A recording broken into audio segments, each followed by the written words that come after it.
Okay. Alright, this show, Monday Night Raw. Monday Night Raw. What do I have to say? Can they really come back from this, huh? You know, with this whole low rating thing going on and whatnot. And, after last night's show, TLC, which wasn't a bad show. TLC was actually really good. Pretty good show. I actually have to admit that. If you want to hear more about that, go check out my TLC 2020 review, which is online right now, so please go check that out. So, not a bad show, but with everything going on with the ratings right now and how it was the lowest rated Raw last week, I know some are expecting, are the whole McMahon family going to come back out like they did 2 years ago and talk about change and whatnot? No, not happening again, okay? So, what is the answer to all of this, huh? Can the ratings even come back this week? I don't really know, all right? Because 1.5, really low last week. Really, really low. And I'm sure people expected, the McMahon families have to come out and address and, saying we need to make change and, we can make Corbin the scapegoat and everything. But obviously that is not the case this time, okay? And I'm not going to go into the whole, demographics and everything, because I'm not going to go the whole AEW beat them. Like, who gives a shit, okay? Unless you beat them in the ratings, then that's something to talk about. Demographics, who gives a shit, okay? That's fucking stupid. But what can Raw really do after last night's show? Because last night, not a bad show. Tonight, up and down, okay? Up and down, up and down. So, what does Monday Night Raw really have going on tonight, huh? We do kick it off with the new women's tag team champions, other than, we had a man get burned alive last night. You think they start off with that, but no, we do kick it off with Asuka and Charlotte, the new tag champions. Charlotte saying she's back, Asuka saying that her and Charlotte, nobody was ready for them last night, until Shayna Baszler and Nia Jax came out basically wanting a rematch and how they took out Asuka's last partner and everything. They want their tag belts back. But before they can even continue on, Mandy Rose and Dana Brooke came out saying, now, we are next in line. You guys aren't the champions anymore. So now this is our time to take those titles now, okay? As Charlotte had an idea. How about this? How about you two teams face each other and me and Asuka will sit and watch, okay? Which I felt like this tag match went on a little bit too long, if you ask me. Yes, the heels need to get their heat back and everything for winning, but at the same time, this match kind of took a minute, if you ask me. Just, yes, Baszler and them get the win. They still end up choking out Mandy Rose, but Mandy Rose and Dana Brooke end up taking, ended up knocking Baszler and Jax out of the ring then, so I guess they're trying to put them as somewhat viable contenders and whatnot for the tag team titles, because honestly it's not really a lot of tag teams in this whole division. And again, that's basically in the women's division right now. It's not a lot to say, because Charlotte was like she's about to talk about the whole Raw women's title, but it never really got around to that. So obviously we'll probably see a rematch between Asuka and Charlotte versus Jackson Baszler. That's what I could see happening, so we'll see where that goes. They also promoted Raw Legends Week, well, Legends Night, I should say. Some believe this is just going to be a quick way to get ratings, because it is in the next 2 weeks, and they have a whole bunch of legends. There will be a lot of people in there, from Hogan, Flair, Kurt Angle, I think they said Tori Wilson, and several other people they showed in clips. So we'll see what that Legends Week does. Obviously, it's got to be a way to boost the ratings. That's what I could see happening. But next, the Hurt Business came out, basically shining right now with a lot of gold and whatnot. I know they had beat up some dude or messed with him after he was wearing a New Day shirt, but MVP was out here. He was hosting the VIP lounge. All Hurt Business out here shining and glistening and whatnot. This is the VIP lounge for champions that we out here holding all the gold. We got the U.S. title. We got the Raw Tag Team titles, because we better than you. Yes, you out there. And, we running things right now. And, Lashley, he went on to talk about how there's not a man alive that could beat him for this U.S. championship right now, so no one could stop the Hurt Business. And before they could take a whole photo together posing in the ring and whatnot, they had to have the 24/7 thing involved one way or another. I actually was liking this segment until the whole 24/7 title thing got involved.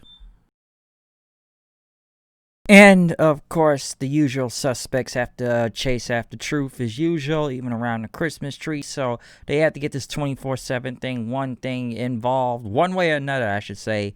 One way or another, it was going to get involved, okay? But next thing you know, Jeff Hardy and Matt Riddle came out then. The Hardy Bros, which I'm surprised they actually really going with this name, even though we already have Hardy Brothers. We're going to go with the Hardy Bros right here. This is actually a real thing for some reason, as Matt Riddle congratulated them on their win and everything in the celebration, but don't need to spend too much money on the champagne. You can just hang with the bros, get some tasty treats, get some toasted out there, man. And you can listen to some Joe Rogan podcasts and Dave Chappelle comedy, bro. So basically, you gotta get super high to know what you're doing right here, okay?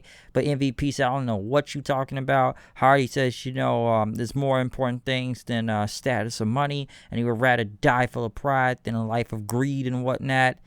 And he says he wants to fight, basically to Hurt Business tonight. So we got a tag team match going on later on. Like I said, I did like the segment until the 24/7 thing. Next, Drew Gulak was in the ring. He went against Garza, which we haven't seen in a while, which he's been doing some promos. And I guess he had a rose for Sarah Schreiber saying that, he'd be thinking about her during this match. I could have swore this dude was trying to fuck Caruso at one point, but Garza, he said he could do this interview on the mistletoe after the victory. Basically, Garza got the win with the wing clipper and whatnot, so not much to say from here, but he got a win. AJ Styles, though, big scar on his face with his bodyguard. Basically talking about how Miz screwed him for the WWE Championship. But he did agree to appear on Miz TV and still tag with him tonight on this show for some reason. I don't know why, but he still is. As Miz and Morrison were out there for Miz TV, as Miz said, he has failed himself and his family. He wanted to apologize to Morrison, but he's not the only person he needs to apologize to. He brought out AJ Styles, which AJ said, this is all your fault. We both lost because of you. And Miz says, don't you think I know that? Listen, I cashed in my Money in the Bank over almost 10 years ago, okay? I headlined WrestleMania. I was supposed to do it again, but nobody respects me around here.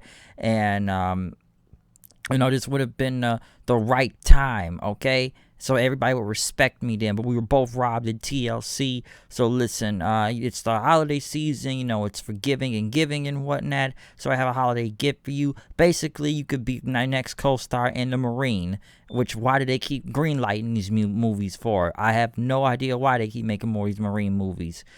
AJ got mad because basically his bodyguard had a bigger picture and AJ was barely seen in the picture with Miz, so he didn't like what was going on. And then almost there, the bodyguard basically told that Morrison technically cashed in the Money in the Bank, so it's his fault.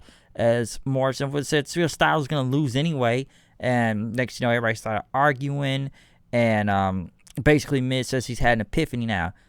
Morrison cashed it in. I didn't cash it in, so I demand my Money in the Bank briefcase back because he did not cash it in. It was Morrison that did it, so I guess he gets a do-over. Apparently, don't know how that's going to work, but he wants a do-over. Drew McIntyre came out then talking about the whole nightmare after TLC, which, they did that little parody last week, but he had his own after some drinks and whatnot. Sheamus and Keith Lee showed up basically for this 6-man later on tonight or a holiday street fight. AJ ended up drop kicking Keith Lee and Sheamus, what they start arguing then, even into the back. McIntyre said it was all an accident and whatnot. Let's just get on the same page tonight and let's get through this tag match, okay? Ricochet went against Dijak or T-Bar or Retribution or I don't care. Why is Ricochet still fighting these guys? Why? How many of these guys is he beating again, or they beating him? And then Mustafa and them tried to get involved and they won. And then they said that Retribution is your aid, not your enemy. I don't know what's going on at this point with this crew. Like I said, these guys are dead. It's not much to say from here. I know the New Day kind of shrugged off their title loss yesterday, so they said they would bounce back. Bobby Lashley and MVP did go against Jeff Hardy and Matt Riddle. Not a bad match. Once again, 3 weeks in a row, though.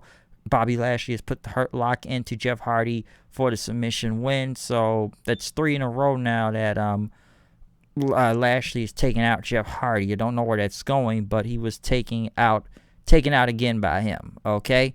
But next, though, I know they had Elias still with Gunner out there, talking about he would not be interrupted until the Lucha House Party came out, which Elias started to play his guitar right there. While the match kind of went on, and basically Gunner ended up hitting like a choke bomb for the win. So don't know where it's going. I really don't know where it's going. So I don't know, man. Everybody's got a bodyguard on this show. So yeah, they got Gunner as a bodyguard or wherever this is going, because I got no idea where this is going. All right, I really don't. But what else? Orton came out. Like I said, I'm surprised it wasn't at the beginning of the show. Basically, he talked about how he burned the Fiend alive last night, and he's been called a lot of things, sick, twisted, and demented, but this is different now, okay? He's that, a normal man would have regrets about setting another man on fire, but the Fiend is not a normal man, nor he is, and he enjoyed every single bit of it as he, burned his flesh and everything, getting rid of the Fiend, that he is now the most evil son of a bitch around here now. So I think this feud is continuing. Now, I would have expected the Fiend to kind of show up by the next night, because, come on, I would expected this. Then again, this guy is not the freaking Undertaker or Kane out here. And, okay, they set this guy on fire all the way. Okay, he was basically burned to death. And once again, the lights went out. Orton was out of the ring. He tried to get back in the ring, but when he kind of did get back, he was outside the ring, and Bliss was out there. Bliss was out of the ring. He was out of the ring, though. Basically, next thing you know, what did I say? Next thing you know, yeah, Bliss showed up then. She was out there, basically on a swing set, her own personal playground, I should say, talking about Orton and how that the Fiend, he could be anywhere. He could be getting a tan right now. He could be at the beach. It's Florida and everything. It could be warm out, but this is not over, basically, okay? Because, it's going to be a lot, consequences, as she said. But Orton looked at her, and she said this is not basically over by a long shot, okay? So, basically talking cryptically to Orton that the Fiend is still around. He could be kind of pale right now after what happened. So, obviously, this feud is going to continue. Do I really want to see it continue? Not really. I honestly don't, okay? I don't really want to see this feud continue, just for many, many reasons. And trust me, I have my reasons to why I don't need to see this feud anymore at this point, okay? But it's obviously going to continue. So yeah, they got that still going on. What else was on this show? For some odd reason, what was it? Billy Kay and not Billy Kay, but Peyton Royce and Lacey Evans there. I guess they had a match to go against the champions, which Billy Kay said she just wanted a match against Charlotte, which they kind of first said it was both of them that wanted it, but it was kind of just Peyton Royce that wanted this match. Okay, so she wanted to face Charlotte out here. What can I really say from this? Okay, it's not much. Honestly, I forgot these two were even a team. I thought it was like a 1-2 time thing, and then they just kind of happened to pop back up again. So I don't really know where that's going. Okay, I really don't. So yeah, that's mostly what I can take from this. But in the main event, we did have the holiday street fight of Drew McIntyre, Keith Lee, and Sheamus versus Miz, Morrison, and AJ Styles. It's not much I could say from this other than, some candy cane Kindle sticks and cookies and tables and whatnot, as a few people went through. The match was okay, but like I said, they got to get this holiday theme edition out of here. The most thing you could really talk about is Sheamus ended up sucker punching Keith Lee after he hit the spirit bomb onto Miz, getting the win for the team. But immediately Sheamus ended up kicking him as McIntyre was pissed, like, why did you do that? I vouched for you. I didn't just question him, as Sheamus gave him a cold, dead stare as the show went off the air. So that was at least something interesting to talk about, other than, just a lot of the holiday stuff involved in this match. So, what does this lead to? I don't know. Between Keith Lee, like I said, at least and I said this last week, I figured Keith Lee was gonna get his win back over Miz and Morrison one way or another, and that's what happened. Now, what happens with Sheamus, I'm not really sure, but we'll see what happens. But that was the end of the show. Raw, like I said, it was a up and down show on several parts and whatnot. I guess we'll find out whatever happened to the Fiend. One way or another, he will rise from his ashes. Like, this man was burned alive, folks. But then again, hey, this isn't the first time Randy Orton has burned people alive, okay? But yeah, this show tonight, up and down. Can't say I care about Retribution. Her business at least is dripping in gold right now. Like I said, Asuka and Charlotte, I guess they have some type of challenges on this show. It looks like they got a better show loaded up for SmackDown this Friday, okay? So, that's what I could take from this. But other than that, this is, like I say, it's Christmas week, folks. We got a lot of more holiday theme edition shows to get through this week by Friday. So, what can I really say from here, okay? So, yeah, this is my review of Monday Night Raw, as much as I could take from Monday Night Raw tonight, okay? What will be in the ratings? I have no idea. We'll see if they raise. We'll see what happens, all right? But other than that, follow me on Twitter, at HoodedKnight890. Comment, subscribe. I'm gonna come back maybe in the next day or two and explain how this whole end of the year review is gonna go and when we will be recording this. Okay, I need to go talk to my friend, and we are gonna get a date so we can do this thing. Okay, because I have a lot to say about that. All right, a lot.